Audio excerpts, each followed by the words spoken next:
ताज़ा घडामोडी पाहण्यासाठी आमच्या चॅनलला सबस्क्राईब करा, लाईक करा, शेअर करा आणि बेल आयकॉनला प्रेस करा. A7 न्यूजमध्ये आपले स्वागत. लोकशाही दिनाचा लाभ घ्यावा, शेख नईम शेखलाल. सर्वसामान्य नागरिकांच्या तक्रारी व अडीअडचणी दूर करण्याकरिता प्रभावी उपाययोजना म्हणून लोकशाही दिन आयोजित केला जातो. परंतु माहितीच्या अधिकारात सन 2020 पासून या सर्व प्रक्रियेची कागदपत्री पूर्तता करून नस्तीबंद करण्यात आल्याने निदर्शनास येताच लोकशाही दिन सुरू करण्याकरिता विराट राष्ट्रीय लोकमंचने वारंवार पाठपुरावा केला होता.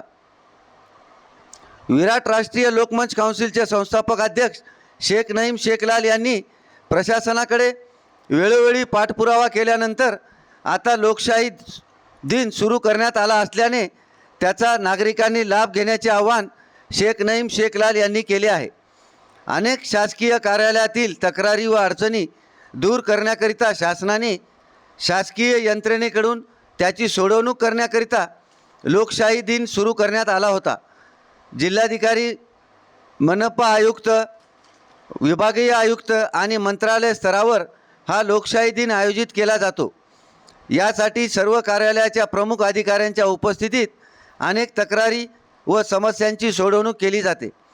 परंतु माहिती अधिकारात प्राप्त माहितीप्रमाणे सन 2020 पासून सर्व प्रक्रियेची कागदपत्री पूर्तता करून नस्तीबंद करण्यात आल्याने निदर्शनास आले. या संदर्भात विराट राष्ट्रीय लोकमंच काउन्सिल हिंगोलीच्या वतीने निदर्शन करून शासन व प्रशासनाला निवेदन दिल्यानंतर याची दखल घेण्यात आली.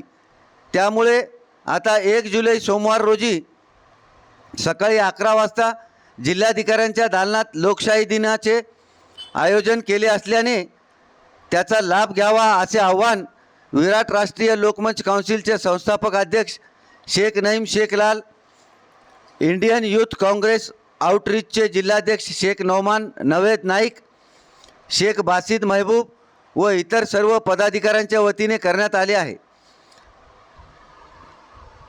A7 न्यूजसाठी अनिस अहमद, हिंगोली.